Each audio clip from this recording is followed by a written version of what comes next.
নমস্কার, আমি সত্যবার্তা থেকে মৃণালকান্তি সিংহ বলছি।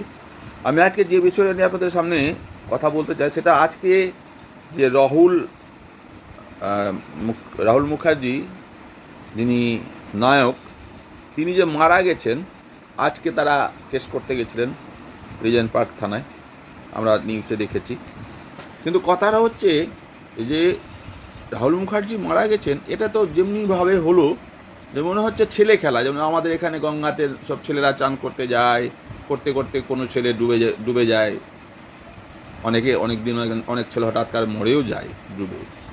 এই রকমই ঘটনাটা ঘটলো ওখানে।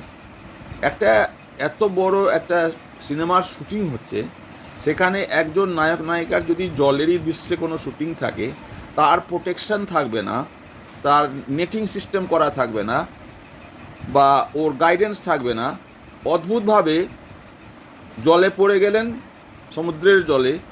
আর সেখানে নায়িকাকে ধরে তুলে নেওয়া হলো, আর নায়ক ডুবে মারা গেলেন, জলে তলিয়ে গেল। এই কথা আমাদের বিশ্বাস হচ্ছে না।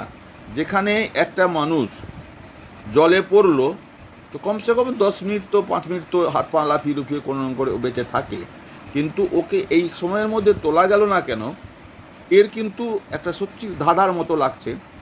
আর আমরা তো সিনেমা বহুদিন থেকে দেখিনি, কিন্তু সেদিন সব কিছু শুনলাম যখন, সত্যিকারের খুব খারাপ লাগছিল যে একজন ভালো অভিনেতা ছিলেন নাকি, আমরা দেখিনি ওর সিনেমা।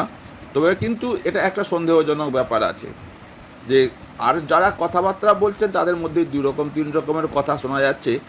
এই ধরনের মনে হচ্ছে কোনো গাফিলতি তো আছে, কিন্তু গাফিলতির কারণেই মারা গেছে। সে যার গাফিলতি থাকুক, টিমের গাফিলতি থাকুক, বা ডাইরেকশানের গাফিলতি থাকুক, প্রোডাকশানের থাকুক, কারো গাফিলতিতেই নায়কটা মারা গেছেন। এত কম বয়সে মারা গেছেন যে উনি আরও হয়তো কলাকুশলীদের অনেক কিছু দিতেন, অনেক অনেক কলাকুশলী নতুন কলাকুশলীকে শিখিয়ে দিতেন, অনেক কিছু লাভ হতো, কিন্তু দুর্ভাগ্যজনকভাবে মারা গেছে। আজকে যখন এবার কেস করেছেন, তো এখন থানা পুলিশ দেখুন কী ডিসিশন করছেন, কোথায় কি হচ্ছে, যাচ্ছে না বড় মাথার দ্বারা আবার এটা চেপে যাবে, সেটাও এখানে বিচিত্র কিছু নয়। কারণ আরজি করে যে ঘটনা ঘটেছে, সেটা ঘটনা পশ্চিমবাংলার কোনো মানুষই মানতে পারে না। নমস্কার, আপনারা সকলে ভালো থাকুন, সুস্থ থাকুন, আমার লাইক সাবস্ক্রাইব করবেন। আর